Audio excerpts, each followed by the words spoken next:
Okay, the other myth, we can quit using oil. Now, we've heard this a lot just in the last few weeks. The Deepwater Horizon spill is a disaster. And I say that as someone who vacations in the Gulf of Mexico. Swimming, fishing, bird watching, it's awful. Let me make the other obvious point. The timing to release a book on the myths of green energy to coincide with the worst oil spill in modern American history, well, it's interesting, and I think maybe this should worry you just a little bit. Because clearly, when my next book comes out, the Earth is going to be hit by a giant asteroid. The asteroid will hit, and my book will come out with a title something like Astronomy Up Close. The reality is that the growing spill, it's terrible. But the reality is we cannot do without oil.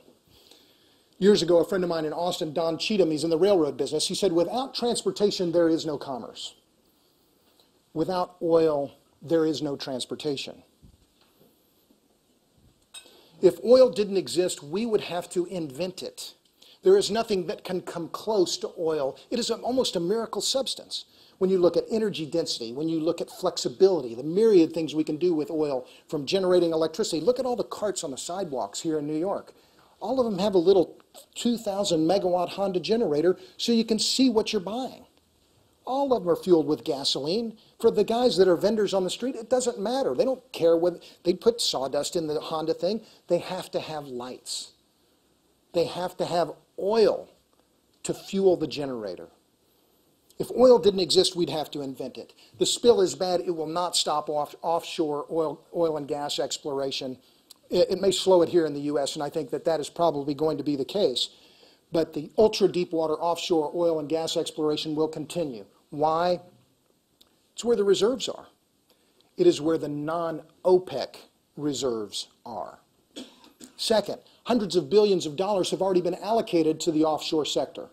In Brazil, Nigeria, Angola, Australia, all around the world, this is the terrestrial equivalent of the space program. And it is happening in water depths and pressures and temperatures that are unprecedented. It was in 1947 that they first drilled the first oil well out of the side of land, and now they're drilling in 10,000 feet of water.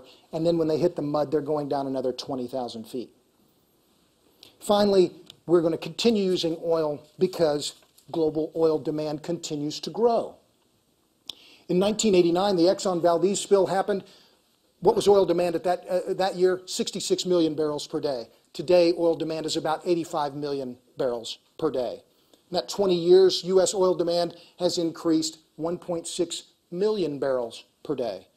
The increase in oil demand is not coming from the United States. In the future, it will not come from the United States. It will come from China, India, Malaysia, Brazil, Vietnam, South Korea.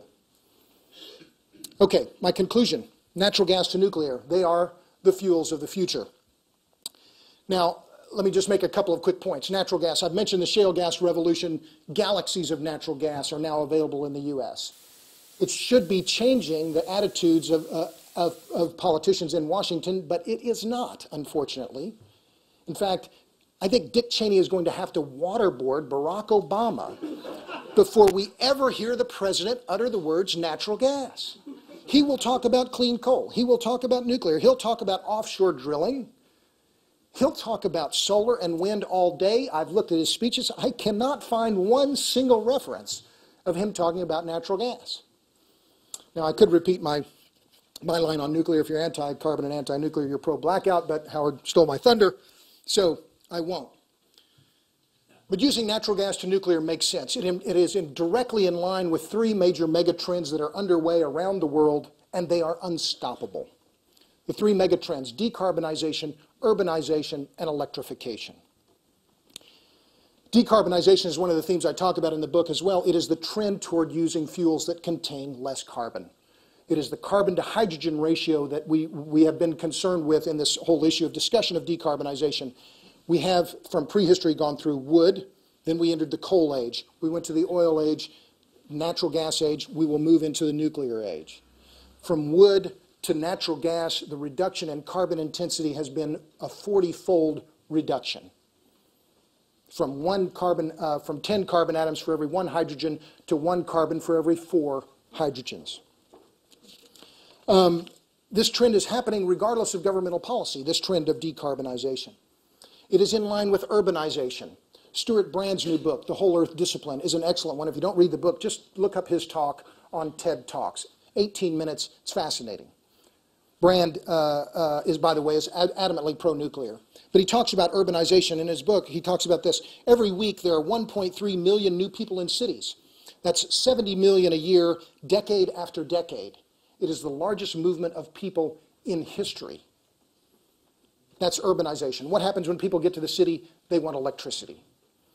Between 1990 and 2007, electricity demand globally grew at a rate of 3 times that of oil demand. Electricity is essential to modernity. Urbanization, decarbonization, electrification, those matter. Now, why should we be pursuing nuclear? Again, back to power density. The energy released during the fission process is 10 million times as great as the energy released during the combustion of hydrocarbons. We need that nuclear energy because there is nothing else that can compare. So as I look forward, what do I think? What do I see on the nuclear front? Well, it's the possibility of modular reactors, reactors that are 125 megawatts or less. Who's the most promising player in that field? I think it's clearly Babcock and Wilcox. They're a subsidiary of McDermott based in Houston. Babcock and Wilcox has been in the power generation business for a long time. Babcock and Wilcox built the boilers that Thomas Edison used on the Pearl Street project down on the Pearl Street power plant here in Manhattan in 1882.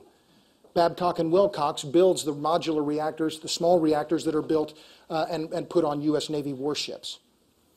Combined modular reactors with the possibility of fueling them with thorium, which will alleviate some of the concerns about proliferation. I think the potential here is enormous. So those technologies, natural gas, the proliferation of natural gas around the world, the potential of using nuclear in locations all around the world are absolutely good news. I'm stupidly optimistic as I look forward. I think we are trending the right direction despite all the missteps in government. We need more energy. We need more power. Why? Because today about 2 billion people on the planet are living in dire energy poverty. We need to bring those people out of energy poverty so that they can educate themselves, so they can create modern society. More energy and more power is a good thing. Power makes us wealthy. Power keeps us entertained. Power makes us productive. And if my new book, my talk here today, does a little bit toward improving our understanding of energy and power and the distinctions between the two and maybe broadening the discussion just a little, I'll have done my job. I sure appreciate the invitation to speak. If you have any questions, fire away.